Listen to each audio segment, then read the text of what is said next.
message before the video begins. My name is Paras Joshee and I currently have kidney failure as my kidney transplant failed in 2022. I am currently looking for a live kidney donor. If you would like to donate directly to me or even anonymously, then please see the description. The current wait for a cadaveric kidney transplant in the UK is up to 2 to 3 years. However, with a live donation, it can take only 3 to 6 months, which is much quicker for the recipient.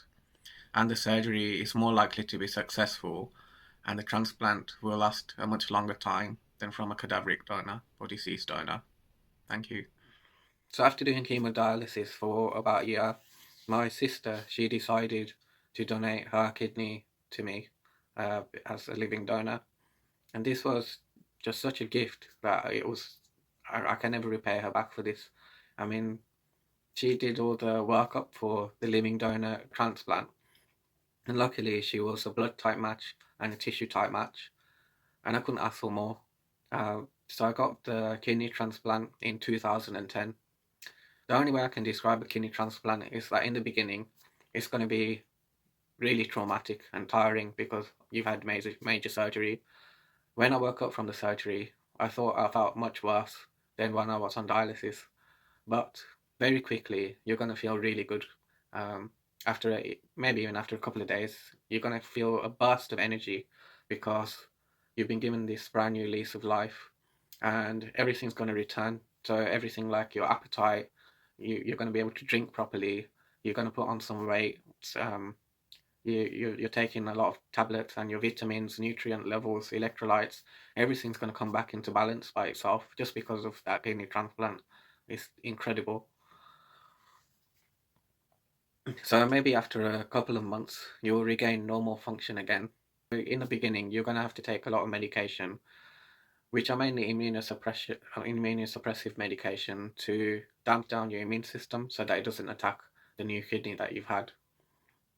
But you'll be able to go about your normal life without doing dialysis for those 6 hours every other day, and you'll be able to live a normal life and enjoy it with your family and friends. Go on holiday, you can travel, do whatever you want really. The world is your oyster. After I had the kidney transplant, I had a couple of rejection episodes in 2014, and they put me on high dose steroids for this to control the rejection episode. And after this, I was able to resume my normal life again. I was studying at the time in university, so I was doing part-time study when I was on dialysis, but I couldn't kind of concentrate on my lectures or workshops or whatever they were doing in university because of the kidney failure and the dialysis, anxiety, stress. But after I had the kidney transplant, I transferred to full-time study at university. So the change was that drastic that before I was doing part-time study, that now I could do full-time study after my kidney transplant. I had so much attention and focus that I was able to concentrate on everything that was being told in our lectures and classes. And the stress and anxiety, I mean, it was still there, but it wasn't to the level of when I was on dialysis. So it took me about 6 years to complete my undergraduate study. So 5 years doing it part time while I was on dialysis during getting my kidney transplant, and then after I did the transplant, I did full time. So it only took me a year to complete my final year at university.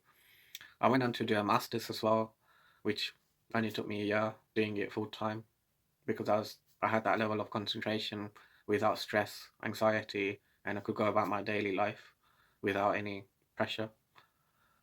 I also decided to do some further study as well, which I may go on to describe in another video.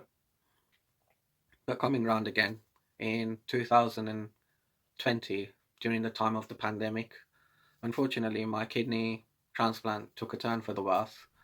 Thank you for joining me in my journey with chronic kidney disease, kidney failure, dialysis, and kidney transplantation.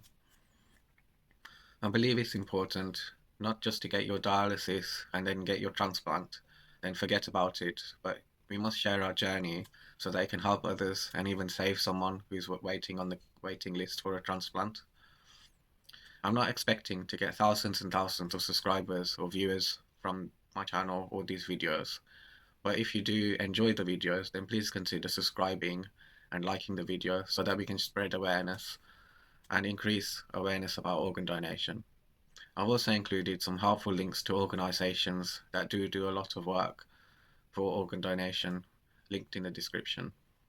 Until next time.